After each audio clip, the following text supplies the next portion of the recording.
Hi there, this is a video showing my grow room. This is February 8th, 2023, and there's Heidi.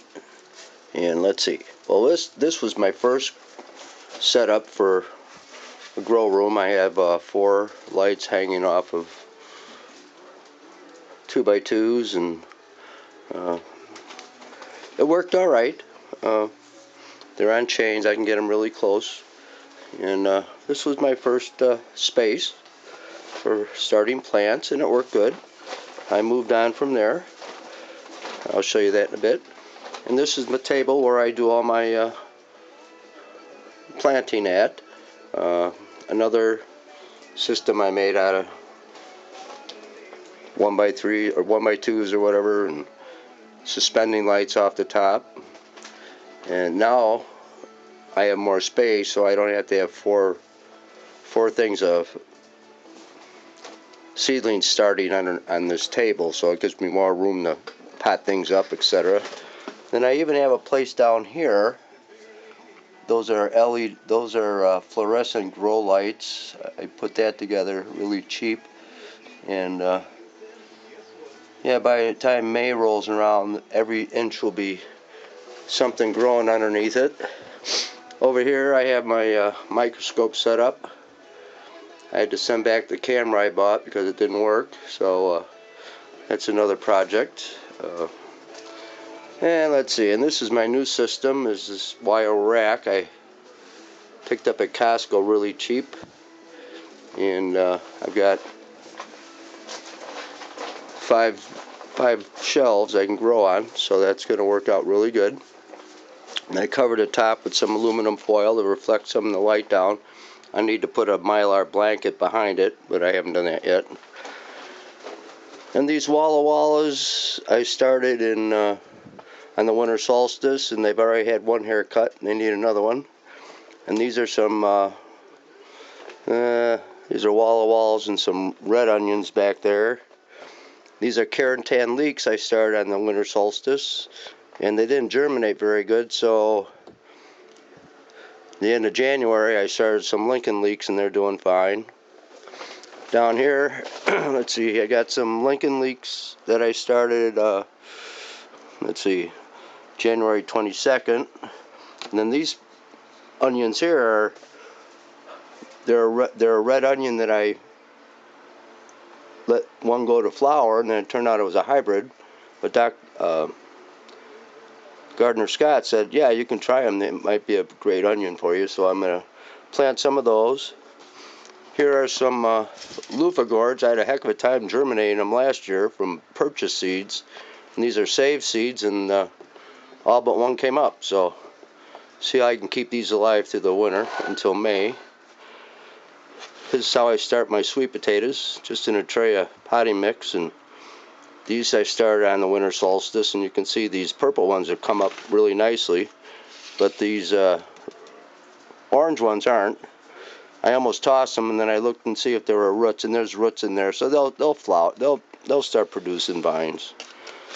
And over here, these are some marigolds, and down here I got peppers coming up. They're on a heat mat with a thermostat. Since I turned the fan on, it dropped about 5 degrees, so it does affect the fan. The fan is good for strengthens the plants a bit. And then here's a tray of marigolds I got going in there.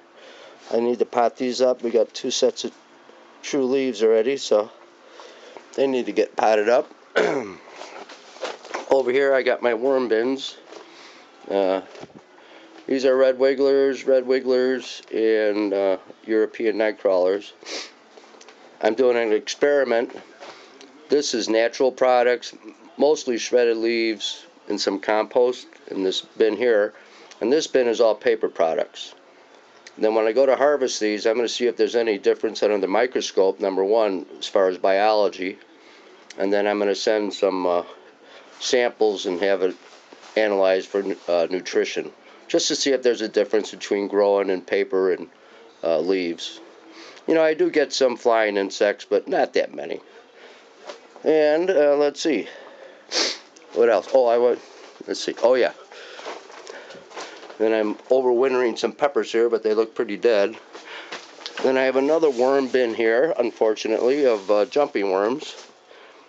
This bucket was down in the basement from November until a few weeks ago.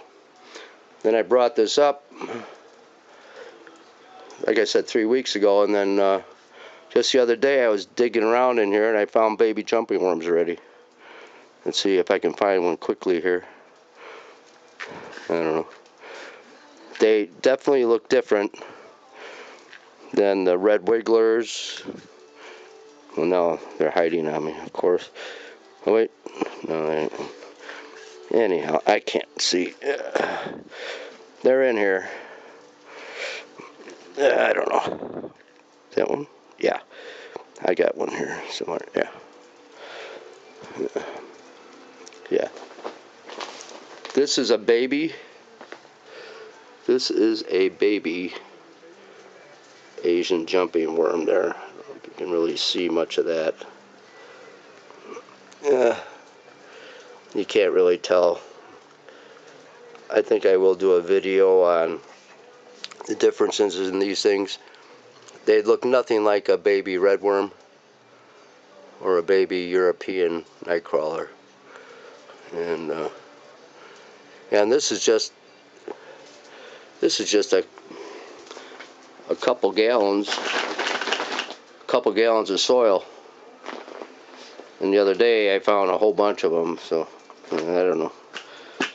Yeah, damn Asian jumping worms.